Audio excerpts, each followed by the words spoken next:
Okay, thanks very much for everyone's attendance today. Anthony Valletta, CEO at the City of Kalamunda. I've been here for nearly 2 years. The idea of today's session is really, and our previous sessions, is really to try to be a bit more transparent around our budget process, our financial situation, so that the community can really understand, I suppose, what we're dealing with and what the difficulties are in trying to deliver services to you, our community, and also get a bit of a deeper understanding of how our financials actually work.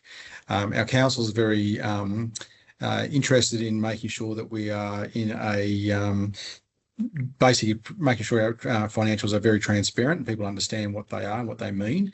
And this is probably one of many things that we are starting to do in terms of trying to provide more information to community, educating them about how the council functions and works as well.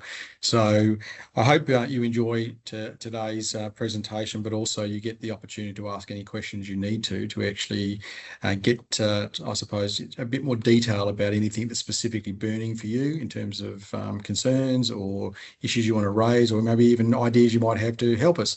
We're open to all of that. So enjoy today's session, and I'll be listening in, and hopefully everyone gets something out of it. So thank you very much. Over to Raj, our main presenter for today. Thank you. I'm the Manager of Finance, and I'll do the main presentation, which will be about 45 minutes. And hopefully we'll, if you got any questions, put them through the chat, and we can then walk through them and answer as best as possible.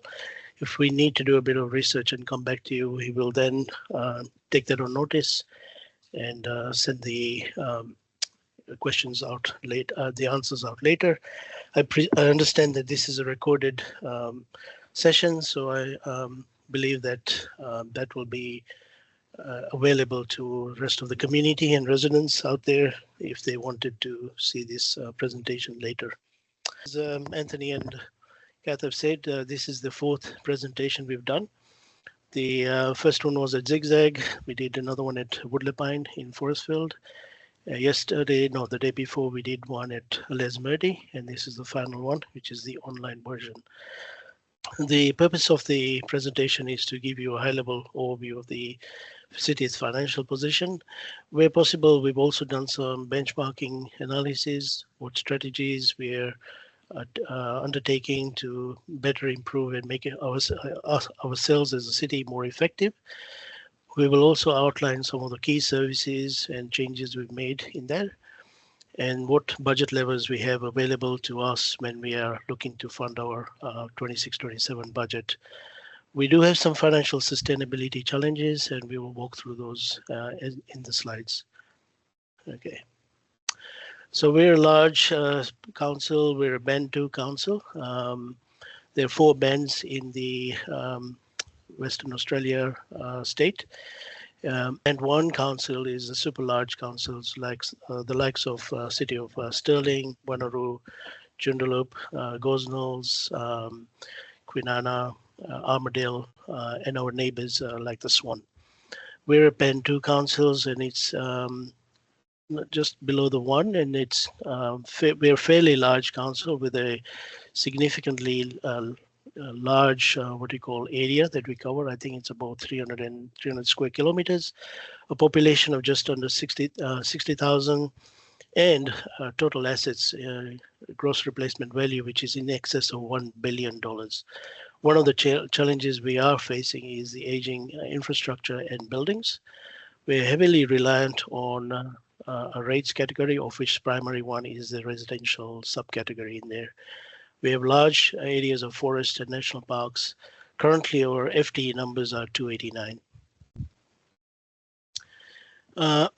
Now I'll do a bit of breakdown of our city's services. So under the CEO's office, we have governance that helps us with managing our council operations and ensures our legislative framework is also being properly dealt with. We have people and culture that deals with all our staffing resources out there. and recruitment, hiring, those sort of things. We've got workplace health and safety that works on two different lenses. One is internally, dealing with our staff and our operations, and then externally with our contractors. As you can understand, a lot of the city's operations are subcontracted out. We've got falls under CAT, stakeholder relations, communications, and customer service. So again, both inward facing and also outward facing. Then we got the community services. So we've got community hubs like the libraries. We've got community safety where the rangers and the fires come under. Then we got arts and culture that helps us run things like the Zigzag, the history village, those sort of things. Then we got economic development and tourism that tries to activate and ensure that we bring in people from outside and ensure that our local economy is booming. We also have an events area that so things like NAIDOC, Australia Day, senior citizens, community festivals. So we do all that. We've also, I think this weekend is a Kalamunda show, and also the Harvest Festival is also coming through shortly. We've got place and community, which is actually a new service area that came out from a restructure last year. And that's again to activate our various suburbs out there. Leisure and planning in recreation is a forward-looking service area, again looking at what our needs are for the future. Demographics looks at what our community needs are, and also ensures that when a request does come in, we do have a clear lens on whether that is needed, that facility is needed, and we can do a due diligence on that. And then recreation facilities that runs things like the Hartfield Park, High Wycombe Rec Center. We've also got the Kalamunda Water Park, to name a few. Under corporate services comes financial services, that's myself, and under that we've got management accounting, procurement, rates, and the compliance part of financial reporting. Then we got ICT, which runs through data information systems, geospatial intelligence, ICT, security operations, and the ERP project. The ERP project is a significant step that we as a city have undertaken. And ERP stands for Enterprise Resource Project, and it's basically we have a system that is on its last days. We've got 3 years before it runs out and is not supported anymore by the supplier. Hence, we as a city have decided to go through a new provider, and that is called Tech One. The first phase is being implemented on the 1st of July 26, and it's a 3-year phase. So phase 2 will be assets, contract management, records, and then phase 3 is compliance modules and receipting and rates. Then we've also introduced a new service area called business performance and strategy. So again, that looks at inward looking, looks at our processes, and if there are issues where we are working either in silos or where our systems, process, or people are not working effectively, then these issues are brought to this team, and they help us then identify where the resource should be better placed, and or look at the systems and process and hopefully streamline and make our city operations more effective. We've also then got development services. So that's in Nathan Ritchie's area. He's the director there. And that's a new area cities transformation that was brought in to help us manage a lot of the strategic projects that the city got through as part of the COVID era, that we got a lot of grants coming through. So to mention a few, we've done Hartfield Park and still ongoing. We've got the Ray Owen Master Plan. We've got Fleming Reserve, Kalamunda Central Hub, Pickering Brook, Hills Trail Loop, Zigzag Scenic Drive, Civic Facility, Woodley Pine Hub, and Kalamunda Road Upgrade. So that's just to name a few. There's also others like Gnome Saddle and all that. The city's transformation also has a team called the PMO office, which is the project management office, and that is also looking at, again, how can we better and make it more effective, how we deliver our capital works projects mainly. and ensuring that we have done the due diligence correctly and making sure that we have the right information before we go out to tender. And in some cases, we are facing challenges there. And again, the team helps us to look at either value engineering or de-scoping certain parts to meet where the tender is coming and the budgets are available for. Then we got building compliance areas like the building service approvals, public health, statutory planning and compliance. Then we got another area called property, and the property also is looking at our leases and licenses, both commercial leases and also community leases out there.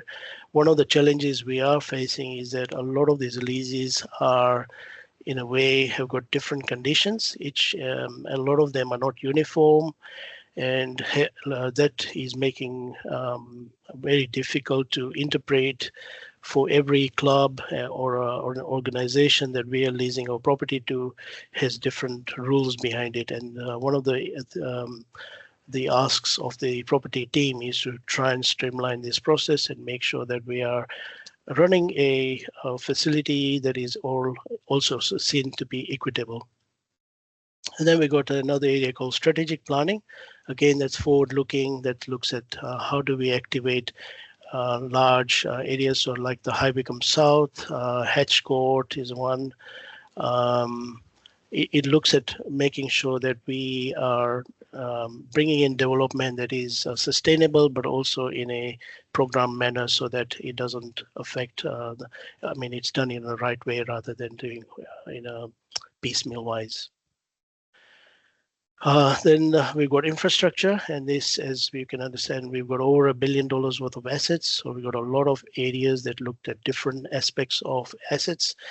So one is obviously looking at the forward-looking in asset development. So that's we have what's in our pipeline, and we're trying to do that, making sure that we have a program for the next 10 years, and that then feeds into our long-term financial planning. Then we've got asset management, asset systems. So we've got at the moment, we've got a system called Ascetic, which is my data.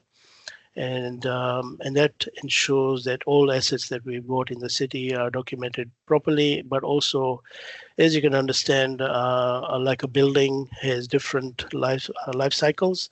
So a roof may have a different life cycle as opposed to the substructure or the windows or the treatments of the building.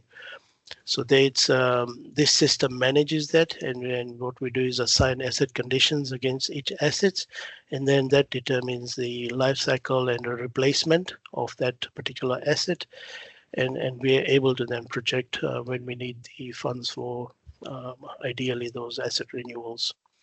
Then we got construction that is looking at the current program in place, and that is more to do with the bread and butter type of projects like infrastructure related, mainly roads, footpaths, drainage, those sort of projects, whereas the previous team looks at more the strategic projects. Then we got design, survey, engineering, and engineering looks at our infrastructure maintenance. Then we got nature areas and parks and maintenance that looks at our local parks, but also our forests and trees out there. Then we got facilities that looks at all our buildings, looks after all our buildings, which we've got over 230 buildings out there. Then we got fleet, we got over 70 light fleet and a large number of also heavy plant that the city runs. And then we got waste services that manages currently the 3-bin system out there. Ensures that we are appropriately managing waste requirements as per the legislation. We'll walk through some of the challenges now we're facing. So one is the economic certainty. On a world level, we've got the conflicts happening in the Middle East, Ukraine, Russia, and also the US tariffs that are impacting on the Australian nation. Now, as you can understand, some of these then flow onto the city. For example, with the oil pricing that is as volatile as we're seeing, and especially diesel being one of them, that does impact on our fleet vehicles, but also impacts on our suppliers that, for example, when we do the road sealing, we use asphalt. And every month, at the beginning of every month, we have a price that is provided to the city by the supplier, and that's based on the oil prices out there. So, for example, in May, we didn't have any issues. So the oil price, the asphalt prices were good, and we gave out $1 million worth of contracts out there to start doing our road construction out there. Come April, the 1st of April, we have been quoted a 60% rise in that same asphalt cost. And that does then throw challenges in terms of how do we ensure we can deliver our program that is allowed for 25-26. And this will be an ongoing issue going into the 26-27 budget. Building and construction is still an ongoing issue, even though we're out of the COVID era. The constraints are still there, especially in terms of labor and materials. In terms of local and national, we've got a sticky inflation, high interest rates. The RBA is predicted to raise rates again, looking at about 3 times this particular year. And that then flows into the loans that we've got out there. Although some of them are fixed, we do have a what you call a floating loan that we use for replacement of our fleet and plant, and that is affected by this sticky inflation. As been mentioning again, labor and materials is a issue we have, and what we're facing is a competition with within our local governments. So if you think about it, Mandering, our Swan, and other local governments are also running their own projects. So we are doing the same sort of infrastructure work, similar out there. So that poses a challenge where we are asking for the same supplier or similar type of suppliers out there. There are not that many, unfortunately. And then we are also competing against state and federal projects. So if Main Roads is doing Tonkin Highway, we also are using that same suppliers for asphalt, but also say traffic planning, all that stuff. So what we are seeing is that there is again a constraint in the labor and materials, and in some aspects that is flowing onto our contracts, and that impacts on our budgets. As a nation, also we're facing a lot of housing shortage, which is again what the forward planning team, statutory planning team is looking at. How do we activate some of these areas and then bring in more housing within the city? We've also got a rising now probability of recession and something known as stagflation. So stagflation is basically where we have a stagnant economy but rising inflation, also rising unemployment, and that is one of the worst nightmares an economic person would want to see, that because it's very difficult to come out of that, and that's what RBA is trying to manage as best as possible. Okay, I'll walk through some of the our major sources of revenue. So we estimated to generate 87 million for 26-27.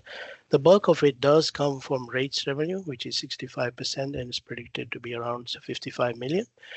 And we've got fees and charges that's going to generate about 21 or 22 million dollars. And then we've got interest earnings. It's about four and a bit million.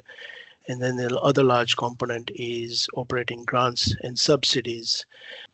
If you are to add rates revenue and fees and charges, that's 90%. And if you add the interest, that's 95%. So those 3 components do make up the lion's share of the city's revenue streams, and which is again part of our challenge is how do we activate and increase more fees and charges, then that can subsidize and reduce our rates demand out there. At the moment, that is something that we are working on, and in some cases, it's not something we can activate in the short term. Some of them are long-term projects that will hopefully activate and bring in more fees and charges. In terms of operating grants and subsidies, we do get about $3 million, and the large part of that $3 million is a grant that we get from the federal government, and it's called the FAGS. And the FAGS is known as the Federal Assistance Grant Scheme. That is indexed by CPI. A few years ago, they did freeze it, but now they reactivate it. But as a city, we shouldn't be relying on grants. And then there's this very small area which is known as ex-gratia rates. And we get about $280,000 from two organizations. Now, ex-gratia rates is basically where under the Act that actually exempt from paying a rate, but through a negotiation and an agreement, those two organizations agreed that they are using the city's resources and then agreed to pay a city a certain amount. One of those organizations is CBH, that's Cooperative Bulk Handling, and that does all the grain, most of the grain logistics for the state of Western Australia. They have a large facility or near just across Abernethy Road, and that's about 32 acres. And they're giving the city ex-gratia rates of $150,000 only. We did an analysis around the surrounding those areas, and on average, those commercial properties are paying between $500,000 and $800,000. We have been to CBH and asked them to actually come and bring that, reduce that gap that is out there, since they are certainly using Abernethy Road, Canning Mills Road to transport a lot of this grain, and then that impacts on the city's ability to manage those resources. At the moment, they have basically gone back to the legislation and stood by the legislation to say they are exempt, and they're saying that what they're paying is fair. We don't believe so. We want the community behind us when we do go out and advocate to the minister that we want to have a fair share from CBH. So watch this space, and we hope that you join us in this fight to get more funds. It is going to be a David and Goliath fight. I can assure you that one. The other one that we get ex-gratia rates is from the Dampier-Bunbury gas pipeline, and that's about $140,000 we get from the state government. This chart shows you again a bit of a profile of the key revenue streams.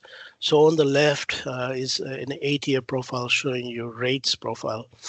And as you can see, the beginning years are the COVID years, and that's part of the problem, where we were asked to ensure that either be rated at a zero rate or very low rates. Unfortunately, with the zero rates, on the other hand, the expenditures are still going up at 3% and 4%. And now we are in a situation where we do have a catch-up phase where we have to basically increase the rates at a higher rate to ensure that we can manage our finances. And that's why you see that trajectory on the New Year's is actually going to be higher. In the fees and charges, again, similarly with the COVID, where the city tried to support the services going out there. And as you can see from the chart, there is actually a dip, which is the blue part, that the fees did go down, and now that is starting to go up. And that is an area we need to try and activate as much as possible, bring in some user pay fees so that we can reduce this burden into our rates. Then we've got the minor categories out there, which is interest earnings, which is dependent on the RBA cash rate. And as I said earlier, the operating grants and subsidies, the bulk of it is coming from the federal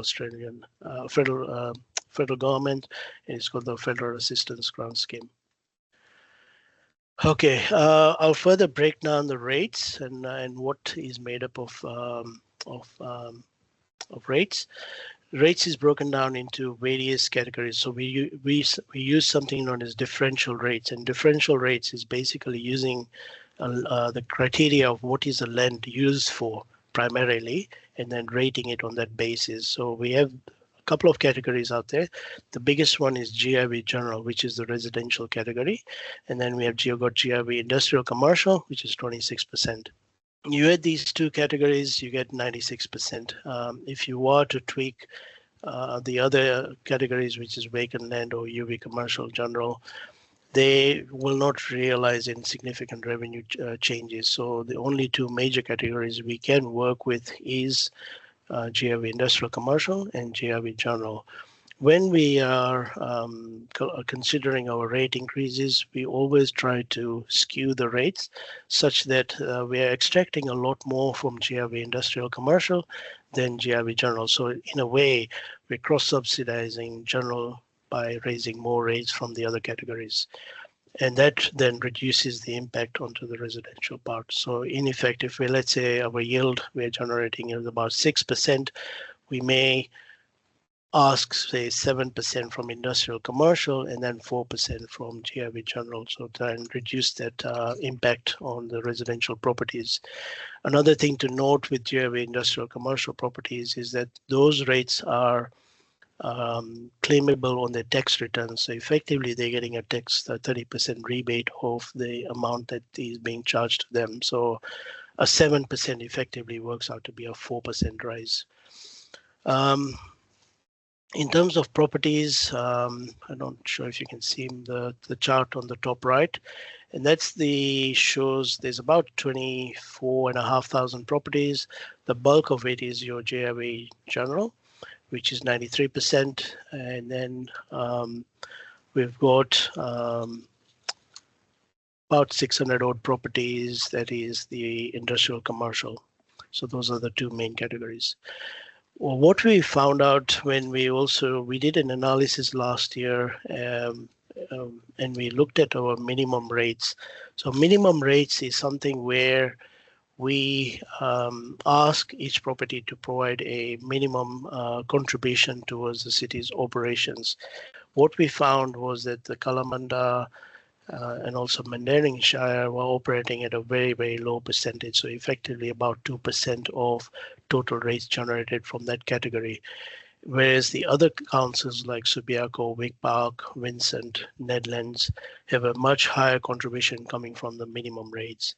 So one of the strategies is actually to increase the minimum rates, and that will actually reduce the burden coming from properties that are non-minimums.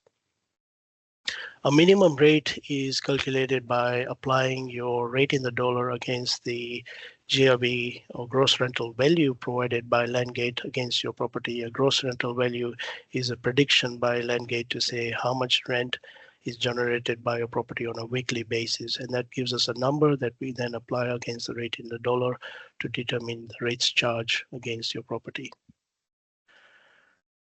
Fees and charges trend analysis. So this is a chart on the blue bar is basically your fees and charges other, which is everything else besides waste. Waste is the orange bar. And as you can see, the bulk of the money, or 22 odd million, is going to be coming from the waste charge. The waste charge operates as a cost neutral model. So what we do is we identify how much waste charge is going to cost us, and then we raise the charge against it. At the end of the year, if there is a surplus against it, we then assign that money to a specific reserve, which is called the waste reserve.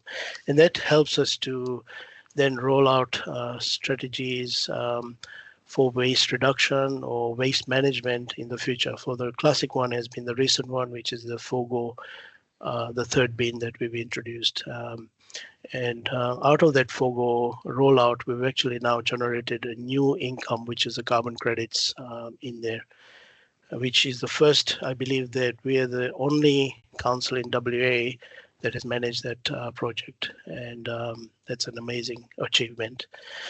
But that's also a challenge for us in a way, because I cannot subsidize again or use waste charge to pay for other operations. So what we want to do is activate the blue bar and make that higher so that the difference between waste and the other fees is less. As you can see from this pie chart, 76% of that 22 million is coming from waste, and the other part, 24%, comes from fees and other charges. Another thing you need to note about the waste charge is that the city actually provides a pensioner rebate to all pensioners that live within the city. I believe that is $276 this year. So I think the waste charge is $670 odd. They get a rebate back of $270, so they pay about $400 odd to pay for their bin charge. That rebate is actually subsidized by the families that are actually not pensioners. So if you think about it, mums and dads out there, and the actual cross subsidization is estimated to be about $55 to $60. So if you're a young family out there, your waste charge is there's a $60 to $70, $50 to $60 there that actually is part of this pension rebate that's in there. This is a breakdown which shows basically what our fees and charges are that are coming from the other sources, and the bulk of them are compliance related. So we've got approval services, community development, community safety. There's a bit coming also from the economic land and property services, which is the commercial leases out there. All right, this shows you a profile of our expenditures. Our expenditure is predicted to hit about 100 million this year. And the three main areas that are part of this, that make up the bulk of this, is materials and contracts, is about 39 million. And there's employee costs, which is also 39% and 39 million. We've also got depreciation, which is approximately 18 million, and that's 18% in there. So if you add those three main categories, that's about 90% or just over 90%. And again, that's part of our challenge out there, that how do we manage those three main categories. One thing to note is that depreciation is a non-cash component. So whenever we're balancing our budgets, we add that amount back. Okay, workforce planning. So we did a benchmarking with other councils and metro councils. And on average, the employment cost to operational costs is about 39%. So we are pretty much spot on in line with other metros. I will walk through the benchmarks we've done later and show you a bit more detail on that. The workforce planning, as you can understand, the local government does rely heavily on our staff to deliver these services. One of our challenges, how do we retain and ensure that we actually hire quality staff out there? We are basically, again, in competition with tier 1 or band 1 councils, and also state government, and also corporates out there. So recently we had a coordinator that left us, or is leaving us, for a band 1 council, and they're basically getting a higher pay and a car, which we are unable to really compete with. The differential is quite significant, and that's part of our challenges. How do we ensure that we keep these staff in, and also retain them? We are working on other strategies to help us do that, and one of them is things like bringing in rostered days off, where you still work the hours and then take a day off every other fortnight or after a 19-day cycle, or and things like working from home is another one that we are trying to do that.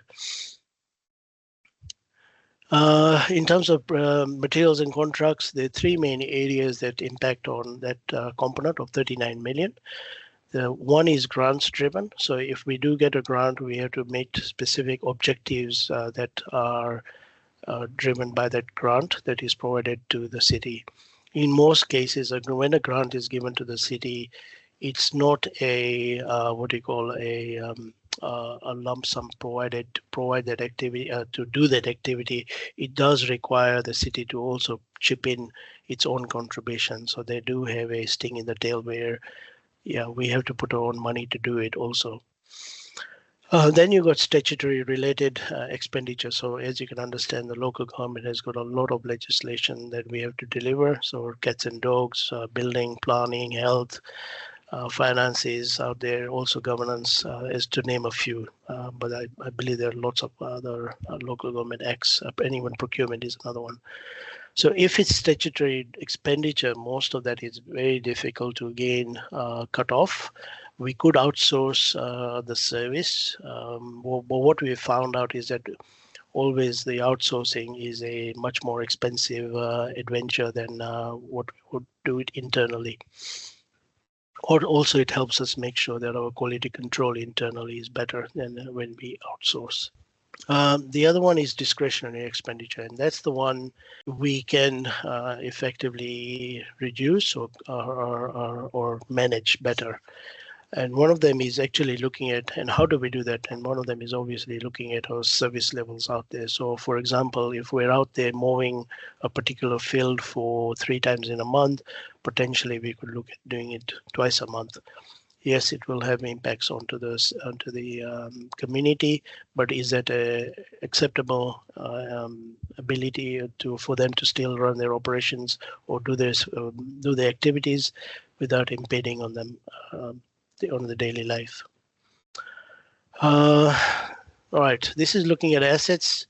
We got over $1 billion worth of assets. The bulk of it is infrastructure assets, which is roads, parks, reserves, drainage, and footpaths, and pedestrian bridges. That's about 90%. Then you got your 80%. Then you got your buildings, which is about 15%.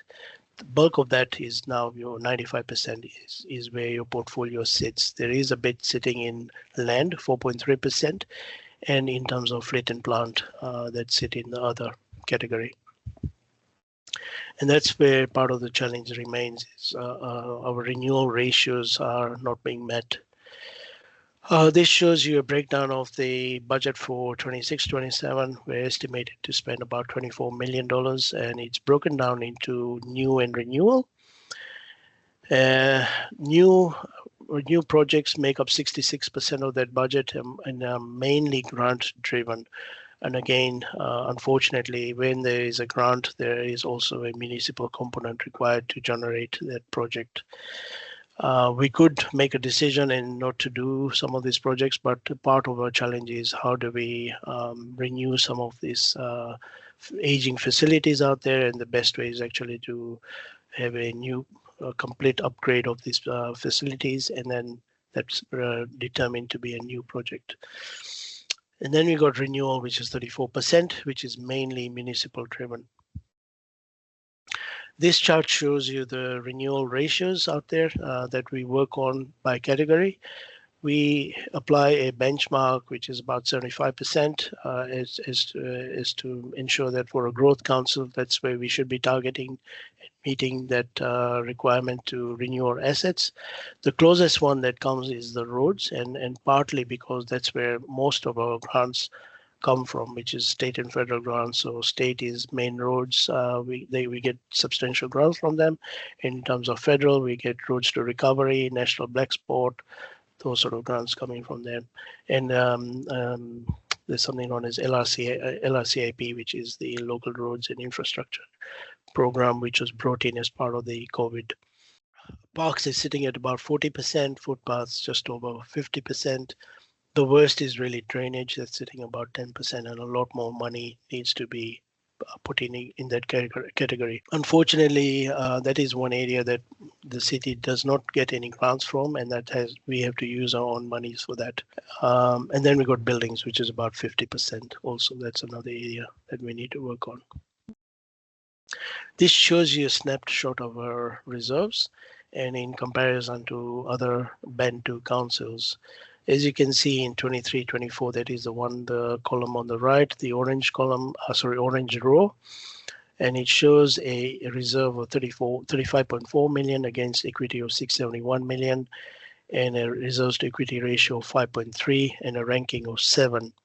On the left is the yellow row, and that's the 24-25 numbers, and that shows that yes, our reserves did go up to 35.8, but also equity did go up also to 698 million.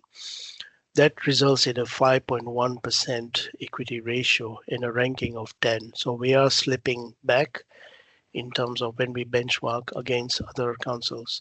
And our closest neighbors, this is the Shire of Mandarin, as you can see, which is the row below, went up from 6.4% to 6.5%, which shows that they're a bit better than us also. And for a smaller councils, when you compare the dollar numbers, they're pretty much in line with what the city of Kalamunda has for a much smaller council. Okay, benchmark analysis.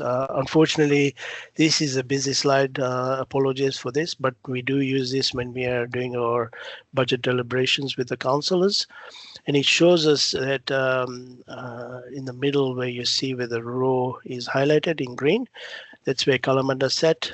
In 24-25, it showed that the residential category was underrated by 7%.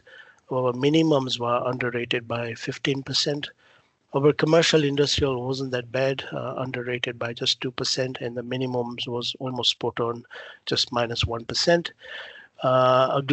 Sort of a glaring one category that we did see that was completely out of kilter was the vacant category. The normal rates was negative 11% underrated, but the minimums was even worse, minus 33 underrated. And that is one that we are trying to address as much as possible. Employment costs, as you can see, we are investing in our staff and we are activating a lot of these areas, and that does require money to be put in. That's why you see the chart is rising. But when we do the benchmark analysis on the right-hand side, it does show us that the city of Kalamunda ranked 18th out of 21 councils in the metros. Average was 39% and the minimum was 33%. That's just another snapshot of the reserves, but it also shows Band 2 and 4, Band 2, 3 and 4 councils. And that was ranked with and showing us we actually did slip from 7th to the 10th. The ones that we couldn't get the numbers is Netherlands, which is in trouble at the moment, and also is Fremantle due to delays in their financial statements. This is a market comparison showing buildings in Band 2, which is Kalamunda, 230 councils, 230 buildings, whereas Gosnells as a Band 1 council has 75, Netherlands as Band 2 is 94 buildings, City of Joondalup 158, Perth 84, and Armidale 193. So just looking at that, we're significantly got a surplus of buildings, and that is part of the challenge is how do we rationalize some of these buildings and ensure that we are able to provide good services out there, collocate communities and make sure we optimize the use of these facilities. Also, when you have 230 buildings, you can imagine your maintenance bills are going to be much, much higher. The other thing that we are working, as you can see, is a Band 1 council may have 3 to 4 times the revenue that we are generating. So Joondalup is over $300 million in terms of revenue. We're sitting on $84 million. This shows you a bit of a snapshot to say, hey, this is Kalamunda. We've got a population of 60,000. We've got an area of 324 kilometers. Buildings of 230, and then when you split up that number by the population, you get a residence per building, which is showing you 278. So our residents are pretty spread out in terms of those buildings. Obviously, yes, some buildings are better used, like the Kalamunda Learning Center, but then you got other buildings that are used maybe once or twice a week, and those are the ones that we need to be targeting and ensuring that we can co-locate some of those communities back and optimize some of our buildings. As another comparison, you can see City of Joondalup, again, higher density population, lesser area, lesser number of buildings, and then the number of residents per building was actually 1,000. So we're sitting at a ratio of 1 to 5 in some cases. And Gozi, you can see, had a 1,884, which is right at the bottom. Defining the city's structural problems, yes, we've got, we do something known as a LGFI index, which is a financial sustainability index, which we report to the state government. And there are 4 ratios that we look at, which is your current ratio, debt service ratio, operating surplus ratio, and net financial liability ratio. One of the key things you need to note is that ratio is actually was better in 2020, sitting at 92, and now it's sitting at 87. So we're stagnant pretty much from 22 onwards. We're sitting at 87, 88. We're not going back to the 92s. So we need to be in the 90s. The benchmark is 70. Back when we were at the risk of amalgamation in 2013, our LGFI ratio was sitting at 43. So yes, we are well and truly have recovered from that, but we need to be maintaining that ratio. This is also showing, yes, we have a problem where our operating expenditure is essentially outstripping our revenue that we are generating. And that is part of the issue we've got, is how do we manage that and put a cap on the expenditure, and also on the opposite side in terms of our revenue, how we can grow our revenue without impacting on our rates. One of the possibility is that we could rebase the rates, and that would allow us to basically catch up with our expenses and maintenance requirements, and then we set a new base from which we can then rate, which is part of the challenge. We are also looking at our service levels. Every service area has been asked to provide a service level, and that is being under scrutiny by the council to ensure that we are correctly and optimized in our services that we provide. We spoke about service level, facilities and buildings rationalization. Then the new revenue streams, which are the longer term projects. So one of them I spoke about is the carbon credits, which where every ton that we divert from the landfill, we put it in the FOGO stream, we get a carbon credit from them. And that is then, we are able to trade it on the national and the international markets. At the moment, one unit can generate about $38. So we're expecting about $200,000 in 26, 27. So that is an amazing thing that we're able to turn this around and actually reduce that burden on our rates. We talked about our materials and contracts, and as I said earlier, a lot of our services are subcontracted externally. So we have tenders and contracts that go out, and they normally last between 3 and 5 years. And once that contract elapses, then we go back to the market. And that what we are seeing is the results are much, much higher, or significantly higher than what we are seeing, what the CPI or local government cost index that we sometimes benchmark against. So recently we did spraying services that went up by 30%, cleaning services went up just under 6%, and then general electrical and irrigation maintenance went up by 7%. In terms of electricity pricing, we basically have 3 categories in there. So one is obviously we got street lighting, which is we pay about 1.4 million for that. Then we've got another category, which is basically known as a contestable site. A contestable site is where the city's consumption for that particular building is in excess of 50,000 kilowatt hours per year. We have about 14 buildings that we have contestable site, known as a contestable site. If it is a contestable site, then we can go and basically go to the market to get a contract with either Synergy or Arlinta Gas. There are only 2 providers that do that within the metro area. In the regional area, there is another provider called Horizon. That is not, we cannot access it in the metro area. A couple of years ago, about 2 years ago, Synergy wrote to all the local governments, and they wanted to increase our electricity bills by 45%. Luckily, through the advocacy with WALGA, that was pretty much put down, and we had a hit of 7.5% in that particular year. However, they did say we need to sit down and work through how we can manage mainly the infrastructure challenge that Synergy Western Power is facing out there. So what happened was that the city joined up with through WALGA with a number of other councils. There's about 40 odd councils that we joined up with. And then we negotiated a pricing for provision of electricity for contestable sites. Unfortunately, what has happened is that as part of this contract, they introduced a new charge called a fixed charge and an infrastructure supply charge. and that is significantly higher than what the previous bills were. So in one case, one of our buildings went up by actually 18%, which shows that these are one of the challenges we are facing.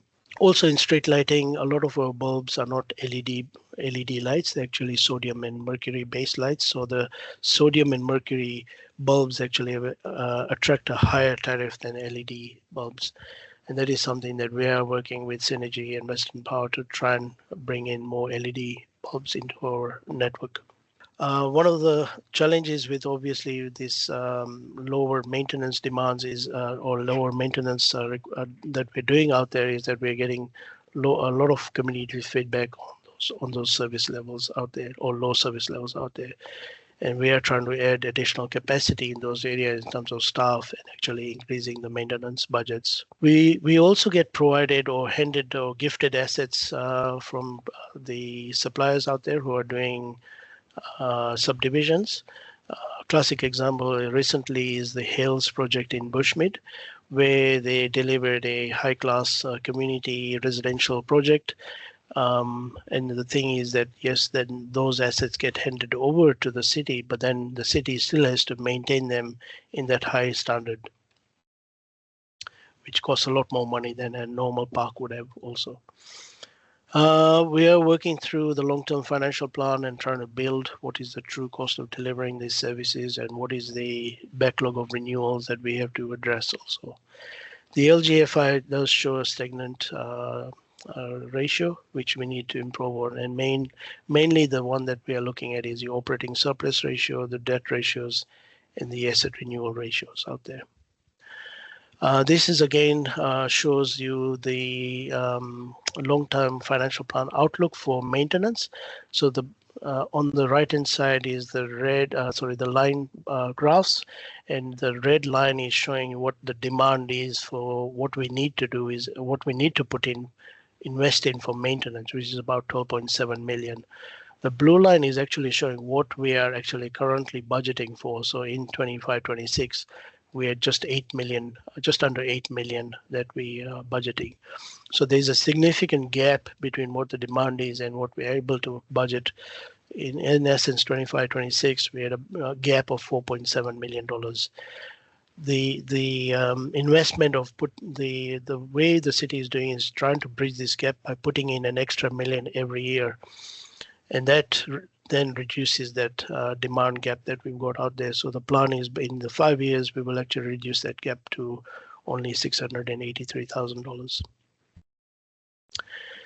As we talked about, we've got the finance levers that we work with. One is obviously grants advocacy and making sure that we target those grants where we need the service and where our assets are requiring the money.